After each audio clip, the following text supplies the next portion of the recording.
Hey guys, అందరూ బాగున్నారు కదా. నేను ఇప్పుడు ఇడ్లీతోనైతే ఒక మంచి రెసిపీ అయితే చూపిస్తాను, చూసేయండి. ఫస్ట్ అయితే మనం ఇడ్లీ ఉంటుంది కదా, ఇడ్లీ అయితే తీసుకోవాలి. నేనైతే ఒక 3 ముక్కలు అయితే తీసుకొని బాగా గుండగా చేసేసాను.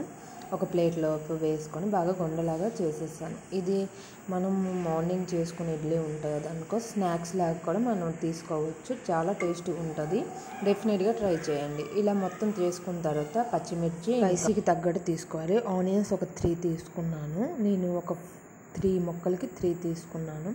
ఒక కడాయి పెట్టి 3 to 4 స్పూన్ ఆయిల్ వేసుకొని ఆవాలు జీలకర్ర యాడ్ చేసుకున్నాను. బాగా వేగాక పచ్చిమిర్చి యాడ్ చేసేసి కొంచెం ఫ్రై అయ్యాక ఆనియన్స్ వేసేసాను. ఆనియన్స్ గోల్డెన్ బ్రౌన్ వచ్చే వరకు మనం వేగించుకోవాలి. బాగా ఫ్రై అయిన తర్వాత మనం కొంచెం వాటర్ యాడ్ చేసుకొని కొంచెం పసుపు వేసుకోవాలి.